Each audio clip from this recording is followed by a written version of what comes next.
también. Usted te la dejé la sí.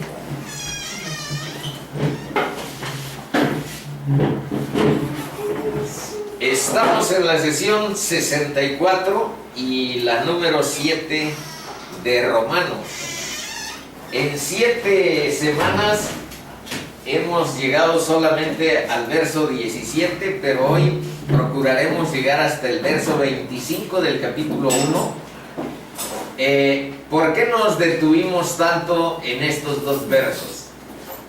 Dijimos que son aspectos claves de toda la Biblia, porque la verdad sustantiva de toda la Biblia es hablar de Jesús. Y el mensaje de Jesús es el Evangelio. Entonces podemos decir que estos dos versos constituyen una síntesis interesante que llaman la atención y que hay que procurar discernirla lo más posible. Entonces esto estuvimos viendo la semana anterior. De hecho, las dos últimas semanas, porque la antepasada vimos que es la salvación, y aquí tengo todavía una síntesis de que vimos 5 aspectos de la salvación. 1 es salvación del pecado, sus consecuencias y de la ira de Dios. 2, salvación de la perdición, porque estamos como extraviados cognitivamente y no entendemos con claridad cómo tomar una ruta en nuestra vida para tener futuro, para tener un presente con firmeza y para resolver nuestro pasado de pecado. Luego también vimos que salvación es, digamos, que librarnos del contagio espiritual de una generación retorcida y perversa, como lo es el mundo que nos rodea.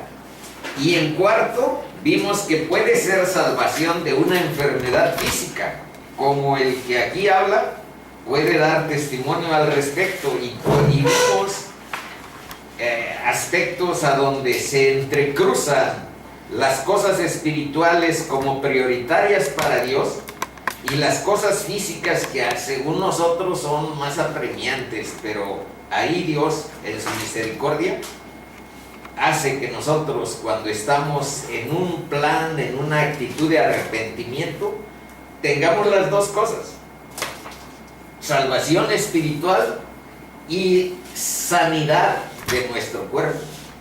Por último, vimos que salvación también constituye como una visión de futuro, tener una perspectiva de futuro frente a un mundo que no lo tiene. No sabe qué va a pasar después de su vida temporal, y nadie lo sabe si no resuelves tu situación de pecado con tu Creador. Y para eso está un libro que se llama la Biblia, que es el objeto de nuestro estudio durante todas estas semanas, que es a donde dice con cierta claridad qué tenemos que hacer. Aquí está.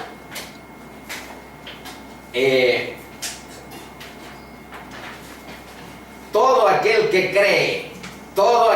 cree, y la justicia de Dios, que es Cristo, se revela a nuestro corazón por fe, para que por la fe nosotros vivamos. Y esta vida significa la vida que Cristo da. Vimos estas 4 características de la fe, porque eso fue la semana antepasada, vimos la salvación. Y la pasada vimos el tema más difícil, la justicia. Y vimos que es contraria a la justicia que el hombre piensa en su corazón, valora en su corazón. Todos nos atrae la idea de la justicia y la entendemos, pero entender que la justicia de Dios la aplicó el Padre en el sacrificio de la cruz del Hijo, eso nuestro corazón dice: no, yo no veo como que eso sea la justicia, pero esa es la justicia de Dios. Y creer en ella, por fe en ella, es que nosotros pasamos a librarnos de esa condenación que se aplicó en Cristo. Cristo fue un sacrificio sustitutivo, nos sustituyó a nosotros. Y la primera relación personal que uno establece con Cristo es precisamente reconocer que ahí en la cruz estuvieron clavados mis pecados, no los pecados globales del mundo, que sí, porque eso digo, yo atraeré a mí a todos los pecados, y los atrajo.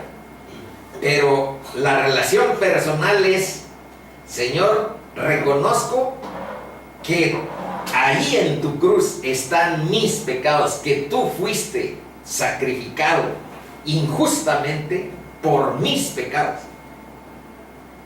Entonces, esa es la parte de la fe de la que habla esto. Creer que eso es cierto, porque eso es lo que dice la palabra. Y estas son las 4 consideraciones que aquí vimos. La fe es asentimiento del Evangelio, su aceptación como verdad, es a veces equivalente a una esperanza indestructible. Aquí les pusimos un verso que dice: por fe andamos, no por vista.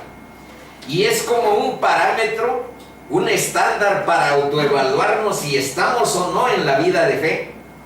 Y ahí les pusimos un verso sobre examinados para ver si estáis en la fe.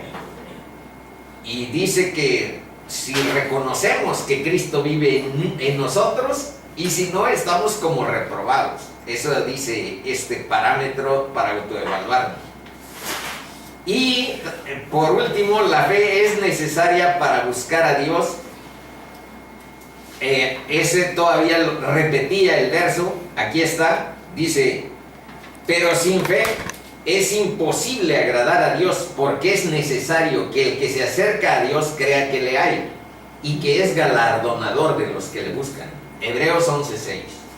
Entonces, agregué para ubicar este evangelio de la fe, este verso, esta porción de Efesios 2:8-10. Dice: porque por gracia sois salvos por medio de la fe, y esto no de vosotros. ¿Y saben por qué lo agregué? La pregunta es: ¿cuál es el origen de la fe que salva?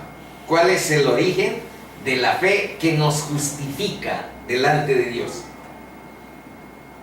Respuesta, aquí está: porque por gracias sois salvos por medio de la fe, y esto no de vosotros. ¿Cuál es el origen entonces? Díganlo. Es Dios. Aquí está: pues es don de Dios. Dice que somos salvos por regalo que Dios nos da, por su misericordia, por su gracia. Pero el canal, el vehículo para recibir la salvación es la fe. Pero esta fe que justifica, esta fe que salva, no proviene de nuestro corazón. Eso es lo difícil. Por eso les digo que vimos la semana anterior un tema aterrador, porque es difícil. Nuestra razón se niega a ver. Entonces ni siquiera la fe proviene de mi corazón.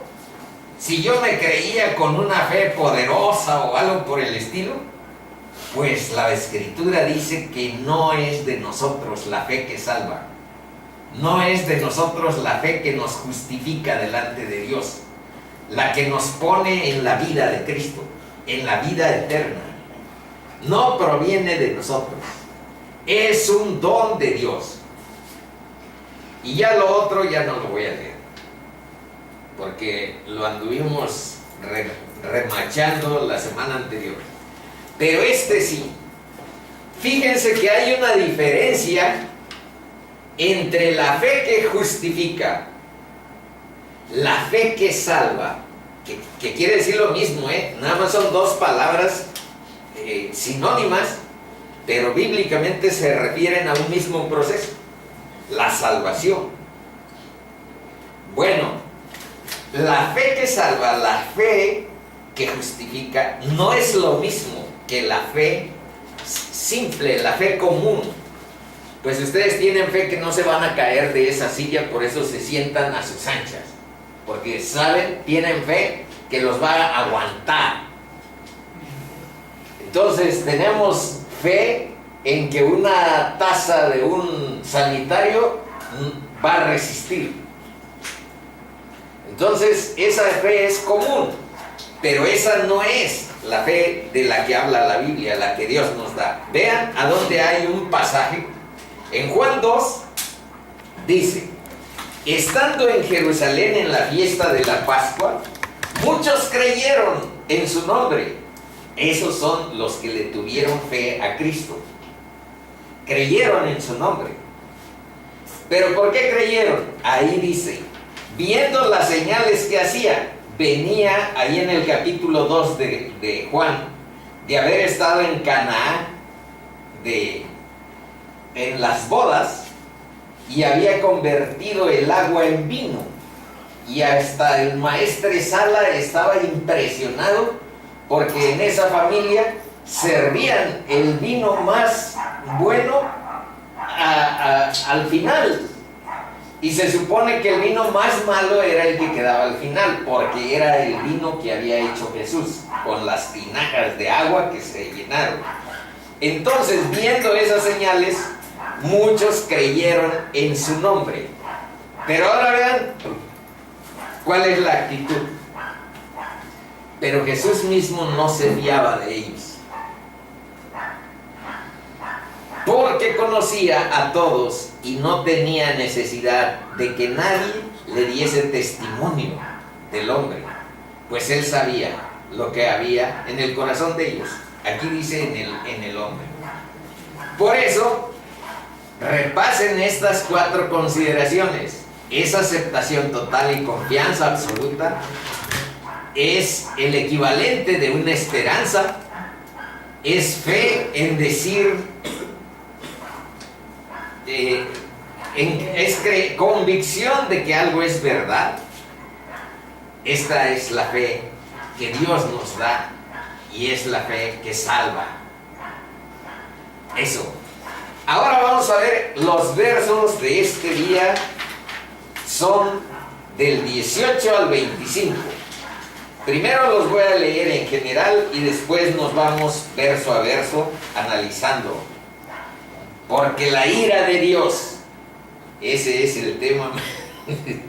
Nos salimos de un tema de la justicia que es algo complicador, conceptualmente, difícil conceptualmente, porque tu corazón no acepta tan fácil la explicación de la Biblia cuando vives en tu carne.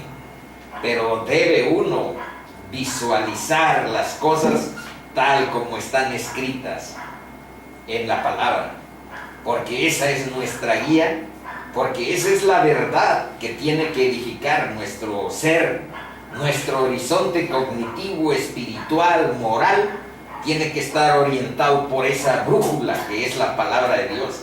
Y démosle gracias a Dios que nos pone a mano este documento, esta palabra que es nuestra guía. Ha pasado esta Biblia que a ustedes les parece cosa común y corriente, ha pasado por episodios verdaderamente milagrosos y sobrevive la Biblia porque es poder de Dios, porque es palabra de Dios. Pero ha habido emperadores que han querido destruirla y otras fuerzas también, gobiernos comunistas que han querido quitar totalmente la influencia de la Biblia. Bueno, dicho esto, vamos mejor a leer primero y luego nos regresamos. Dice: porque la ira de Dios se revela desde el cielo contra toda impiedad e injusticia de los hombres, que detienen con injusticia la verdad. Porque lo que de Dios se conoce les es manifiesto, pues Dios se lo manifestó. Porque las cosas invisibles de Él, su eterno poder y deidad, se hacen claramente visibles desde la creación del mundo, siendo entendidas por medio de las cosas hechas, de modo que no tienen excusa.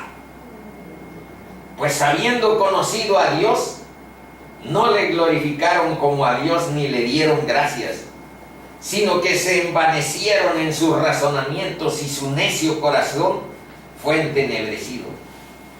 Profesando ser sabios, se hicieron necios y cambiaron la gloria del Dios incorruptible en semejanza de imagen de hombre corruptible, de aves, de cuadrúpedos y de reptiles. Por lo cual, también Dios los entregó a la inmundicia en las concupiscencias de sus corazones, de modo que deshonraron entre sí sus propios cuerpos, ya que cambiaron la verdad de Dios por la mentira, honrando y dando culto a las criaturas antes que al Creador, el cual es bendito por los siglos. Amén. Ahora, vean qué temas vamos a ir desarrollando. El primero, y uno que casi no se predica, que casi no se enseña, es la ira de Dios. Solamente vamos a ver 3 versículos, bueno, 3 pequeñas porciones que están en el Nuevo Testamento, y ustedes, si han ojeado y leído con cierta profundidad el Viejo Testamento, bueno, darán constancia de que es muy frecuente el tema de la ira de Dios en Isaías, en Jeremías, en Ezequiel, en los grandes profetas. Hay ese componente, y deben de saber que los 3 pecados más frecuentes que han provocado históricamente en el pueblo de Israel la ira de Dios ha sido: 1, la idolatría; 2, la injusticia social, de no hacer nada de misericordia con los pobres, con los desposeídos, con los huérfanos, con las viudas. La injusticia social, 2, y 3, la hipocresía religiosa. Esos 3 han sido en el Viejo Testamento los motivos de la ira de Dios, el juicio de Dios, para muchas ocasiones que están descritos en el Viejo Testamento: idolatría, hipocresía religiosa e injusticia social. Bueno, pero aquí vamos a ver lo que dice este verso: qué cosa es la impiedad y qué cosa es la injusticia. Para eso nos tenemos que ir hasta Éxodo 23 al 17 para ver los 10 mandamientos. Deben de saber que 4 mandamientos pertenecen a una de estas tablas, y los 6 subsecuentes pertenecen a la otra tabla. Unos se refieren al amor que tú le debes de profesar a tu Creador, a la relación que nosotros como criaturas tenemos que establecer con nuestro Dios, nuestro Creador, y otras se refieren, estas 6, esta tabla se refiere al amor al prójimo. Las leo rápido. No tendrás dioses ajenos delante de mí. No te harás imagen de ni ninguna semejanza de lo que esté arriba en el cielo, ni abajo en la tierra, ni en las aguas debajo de la tierra. No te inclinarás a ellas ni las honrarás, porque yo soy Yahvé tu Dios, fuerte, celoso. Ándale, ¿te lo sabes? De memoria. Que visito la maldad de los padres sobre los hijos, sobre los terceros y sobre los cuartos a los que me aborrecen. 3. Que hago misericordia de millares a los que me aman y guardan mis mandamientos. No tomarás el nombre de Jehová tu Dios en vano, porque no dará por inocente a que tomare su nombre en vano. Acuérdate del día de reposo para santificarlo. 6 días trabajarás y harás toda tu obra, mas el séptimo día es para el reposo de Jehová tu Dios te da. Bueno, esta chica está letrada. Estos mandamientos son los que se refieren a tu relación con Dios. Y la impiedad quiere decir que tú transgredas estos mandamientos. Es un impío el que no tiene una buena relación con Dios, tomando en cuenta estos que son los mandamientos de la ley. Y la injusticia, eso es lo que dice aquí, contra toda impiedad e injusticia de los hombres que detienen con injusticia la verdad. Esto es lo que estamos analizando. Y la injusticia es que tú transgredas, es que tú no cumplas cualquiera de estos mandamientos que tienen que ver con el amor al prójimo. Síguele, Tania. Honra a tu padre y a tu madre, porque tus días se alarguen en la tierra que Jehová tu Dios te da. No matarás, no cometerás adulterio, no hurtarás, no hablarás contra tu prójimo falso testimonio, no codiciarás la casa de tu prójimo, ni la mujer de tu prójimo, ni su siervo, ni su criada, ni su buey, ni su asno, ni cosa alguna que sea de tu prójimo. Amén. Bien, pues esa es la impiedad cuando transgredes este bloque, y esta es la injusticia cuando tú no profesas el amor al prójimo como está establecido en esta ley. Nos regresamos. Ahora dice, porque lo que de Dios se conoce les es manifiesto, pues Dios se lo manifestó, porque las cosas invisibles de Él, su eterno poder y deidad, se hacen claramente visibles desde la creación del mundo, siendo entendidas por medio de las cosas hechas, de modo que no tienen excusa. Vamos a ir viendo tanto de la ira como de este aspecto de la conciencia y de la creación. Fíjense bien, dos fuentes primordiales de revelación que Dios nos da. Una es la creación y otra es la conciencia que tenemos en nuestra mente. Y eso vamos a irlo desglosando poco a poco. Entonces, primero aquí, los párrafos, porciones bíblicas que hablan de la ira de Dios, que no nada más está en el Viejo Testamento, sino en el Nuevo. Y sé que en muchas congregaciones rehúyen tratar este tema porque es preferible, no tiene tanta publicidad, no tiene tanto el agrado de la gente. Es preferible hablar, por supuesto, de la gracia, del amor, de la piedad, de la misericordia, pero también es importante ver, cuando la palabra no lo indica, en qué consiste la ira de Dios. Primero vamos viendo en qué porciones sí se habla de ello. Dice, pero fornicación. Estamos en Efesios 5, del 3 al 6. Y toda inmundicia o avaricia, ni aun se nombre entre vosotros, como conviene a santos. Y aquí el chiquito una vez me preguntó si en alguna parte de la Biblia hablaba de las palabras. Fíjense aquí donde dice, ni palabras deshonestas, ni necedades, ni truanerías. Truanerías quiere decir vulgaridades en el lenguaje, en la expresión, obscenidades, eso quiere decir truanerías, ser un obsceno,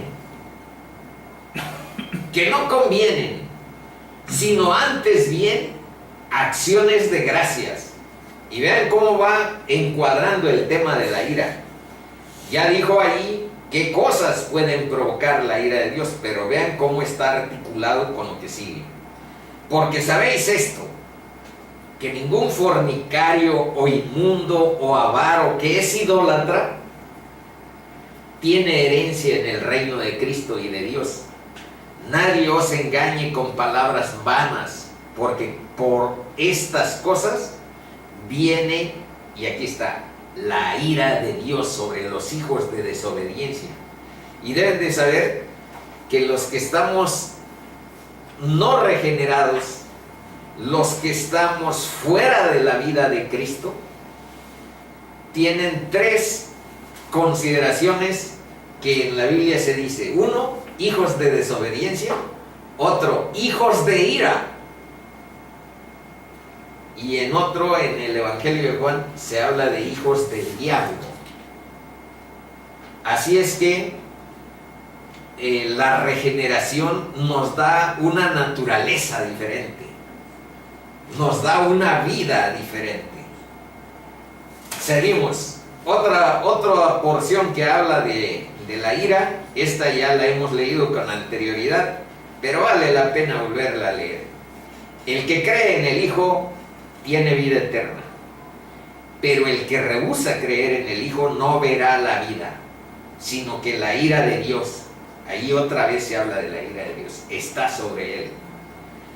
Y en Colosenses 3, 5, 6 se habla de lo siguiente: haced morir pues lo terrenal en vosotros. Y casi se repiten los versos más bien los conceptos de Efesios: fornicación, impureza, pasiones desordenadas, malos deseos y avaricia, que es idolatría, cosas por las cuales la ira de Dios viene sobre los hijos de desobediencia. Y ahora vean este esquemita. Dice: la ira de Dios por el pecado, porque eso es lo que despierta la ira de Dios. Pero vean, esta es la maravilla de la palabra de Dios. No nada más que esté ahí, digamos que la advertencia, sino la solución.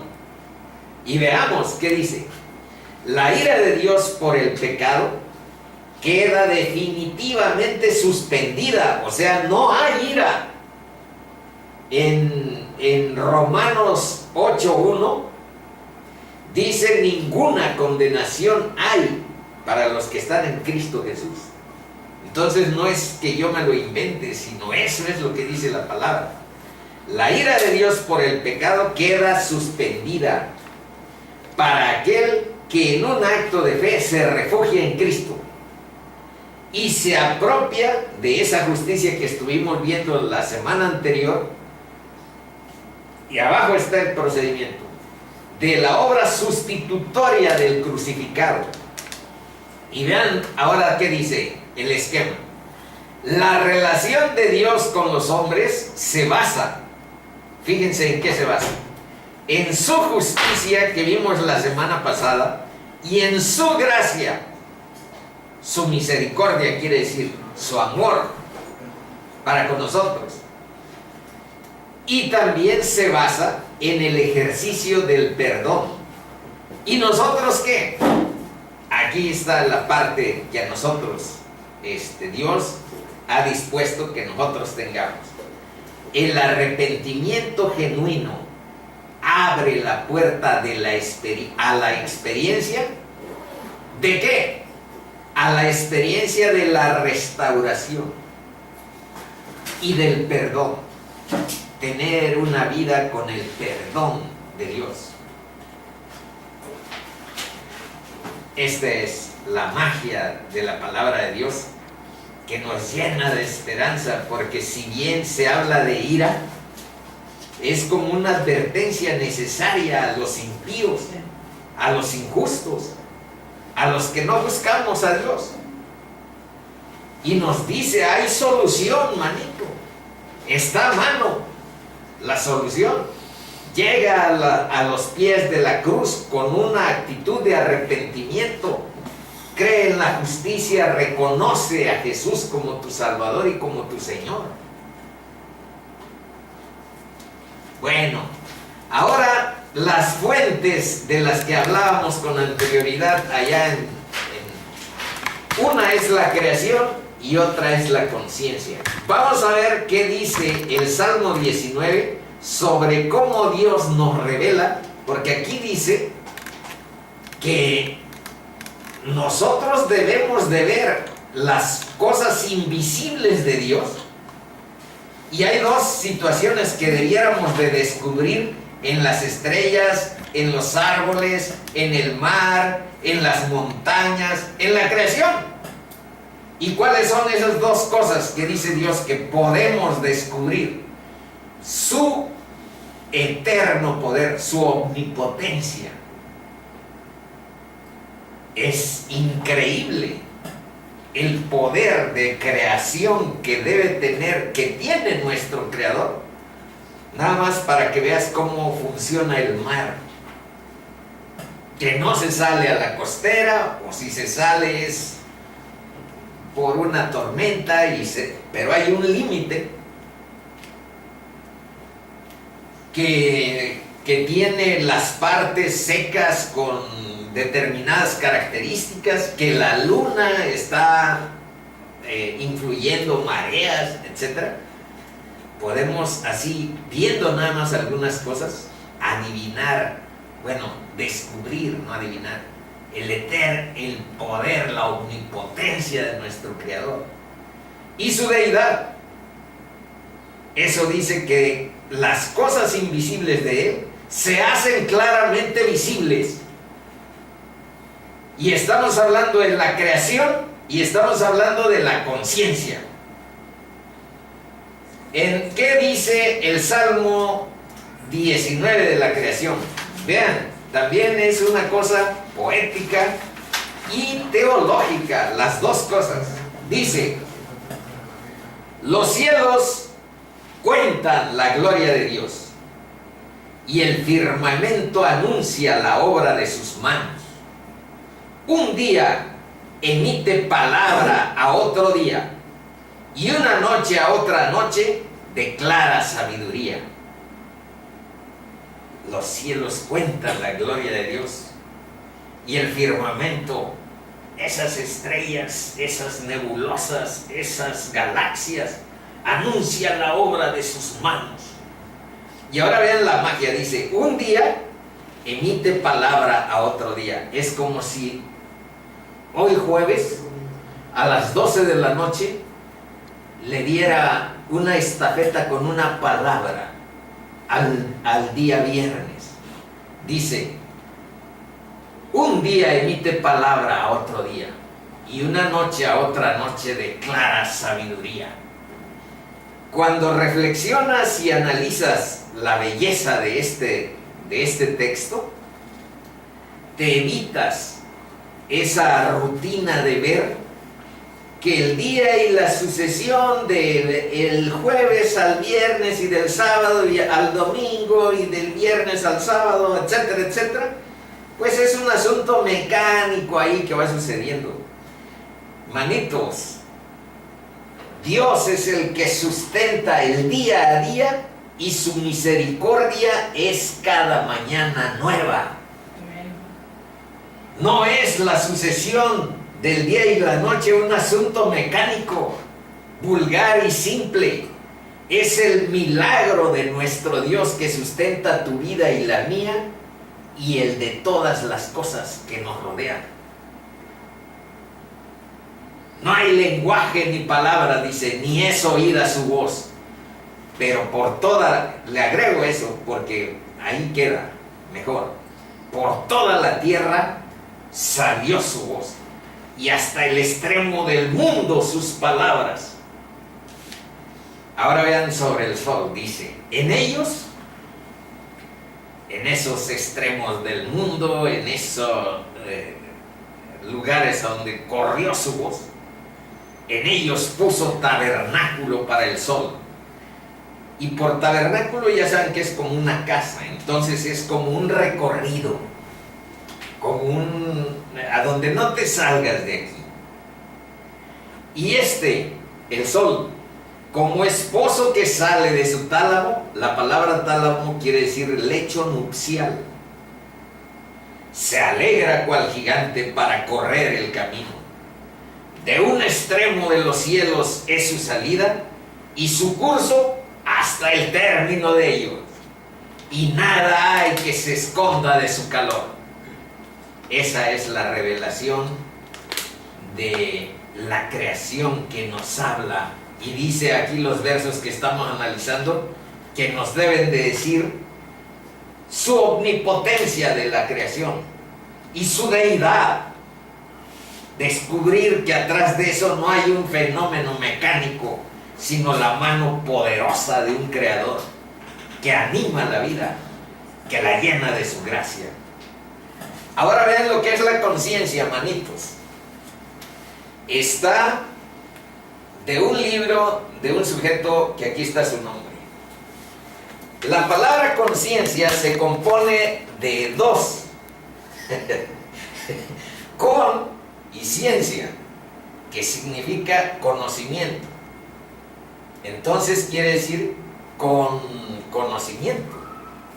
Es cierto conocimiento que llevamos en nuestro interior. Su origen es divino y sus implicaciones son grandes. ¿Qué produce la conciencia cuando la riegas? Es una alerta que comunica que estamos quebrantando la relación con Dios o quebrantando la ley. ¿Qué provoca? Tu conciencia provoca insomnios. El no dormir bien es parte de que tienes un mensaje que está recriminándote un proceder. Enojo. ¿Por qué la regué tan feamente delante de Cristán? La conciencia produce también enojo, y ahí yuxtapuestas una serie de situaciones conducen una especie de espiral de desesperanza. Y además la conciencia tiene cierto poder. ¿Por qué? Porque no la satisfaces, cuando menos al principio, porque ahorita vamos a ver tres características, a donde después sí se endurece, acepta el autoengaño. Estoy hablando de tu conciencia, pero una conciencia a la edad de Rafa y a la edad de Cristán todavía es una conciencia que tiene cierto poder de restaurar, cierto poder de no caer. Y ese asunto es reconvenir, dar voltear la dirección, lo que es el arrepentimiento en sí. Tres características. La conciencia es universal, la tienen los chinos, los japoneses, los rusos, los africanos, los mexicanos. Todos sentimos un profundo sentido del deber con nuestros padres, con nuestros hijos, con nuestros hermanos, con nuestros amigos, con nuestras relaciones. Las personas normales tenemos un sentido de conciencia y del deber con los demás. Es universal y representa a Dios en nuestro ser. Pero tiene una segunda característica, porque Dios nos hizo libres, con capacidad de optar. Entonces esa conciencia es susceptible de cierto condicionamiento, que quiere decir que ya después que decidimos ser cruentamente pecadores, esa conciencia la podemos adormecer. La podemos engañar, autoengañarnos, y se produce cierto endurecimiento, y ya de lo que quedaba de ese resorte vigilante que teníamos a la edad de Cristán, de Rafa, pues se convierte en algo ya fácilmente llevadero, y estar en la impiedad y estar en la injusticia mediante un endurecimiento que hacemos de ella. ¿Y qué pasa? Porque produce en ocasiones trastornos mentales y morales nuestro sentido del deber y nuestra conciencia. Bueno, el único capaz de limpiarla y restaurarla, restaurarnos a la salud mental y a la salud moral que tienen, aunque no lo crean, una relación con nuestra salud física, quien tiene ese poder es Dios. Es el proceso que acabamos de ver, abrir la puerta a la experiencia de la restauración, del perdón, basados en la justicia y en la gracia de Dios, en el ejercicio del perdón de Dios para nuestra vida. Esta es la conciencia, que es otra fuente de revelación de la que habla Pablo en los versos que estamos analizando. Conclusiones de esta primera parte.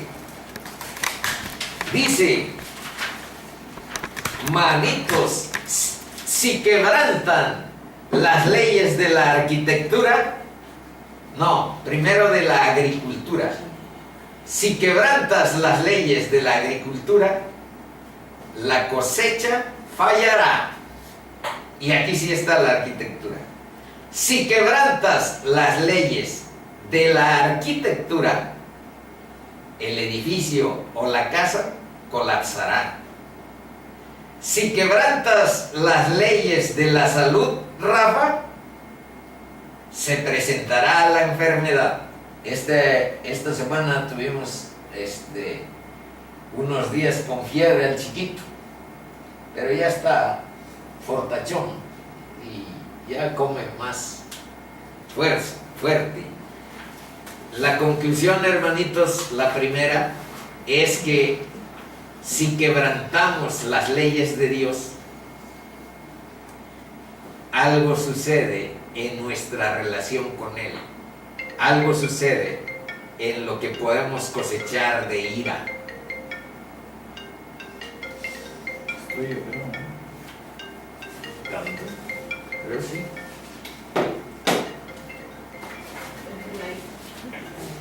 Dice: el tiempo de la gracia es también tiempo de advertencia.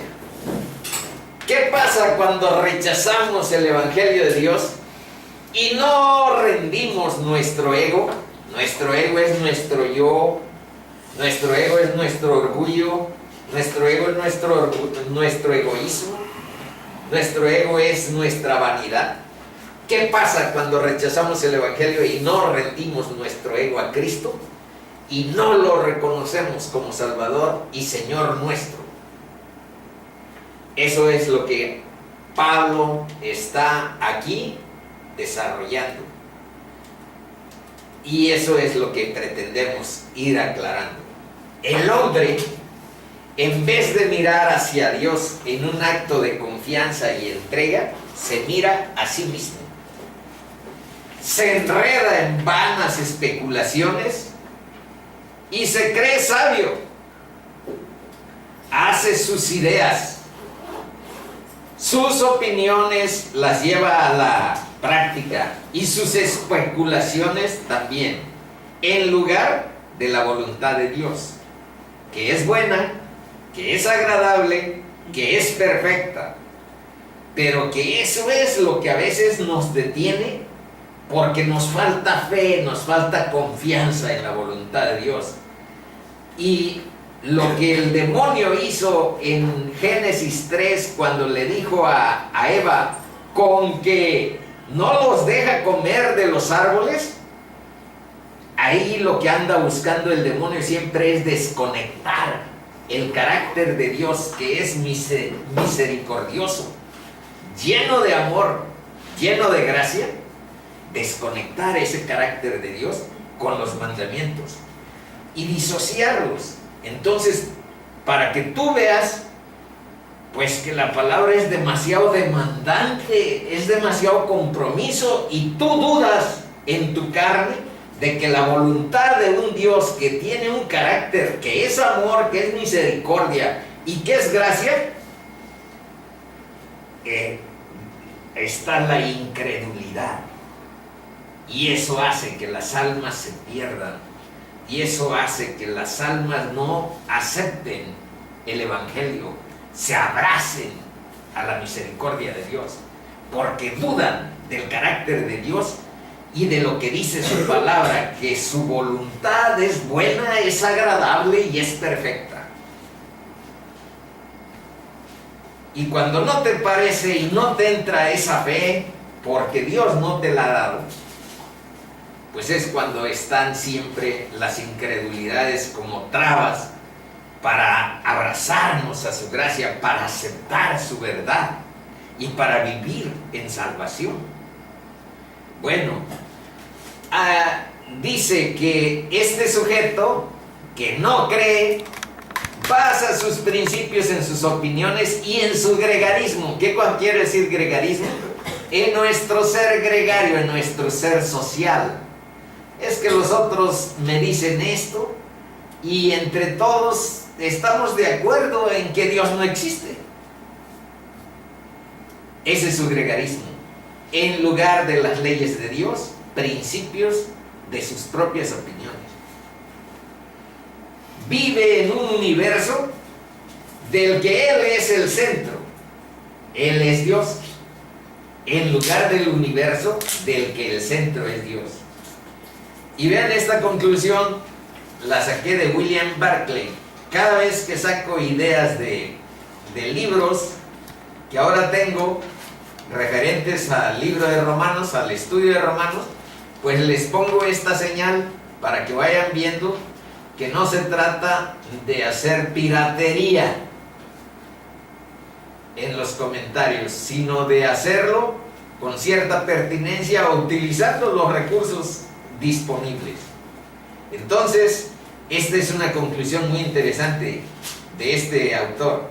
Dice: la raíz del pecado de la idolatría es el egoísmo y está basado en la palabra de Dios. Por eso me cae bien haberlo puesto ahí. Estas consideraciones están directamente articuladas con estos 3 versos que dicen: pues habiendo conocido a Dios, no le glorificaron como a Dios ni le dieron gracias, sino que se envanecieron en sus razonamientos y su necio corazón fue entenebrecido. Profesando ser sabios, esto lo vamos a ir viendo todavía más a profundidad. Ahí adelante hay unos versos que lo desarrollan. Fíjense bien. Profesando ser sabios se hicieron necios. O sea, los impíos andamos profesando a los demás, diciéndoles: vean, yo soy bien sabio, sé mucho, doy conferencias, doy clases en el campo, profeso ser sabio, pero nos hacemos necios cuando vivimos de espaldas a Dios.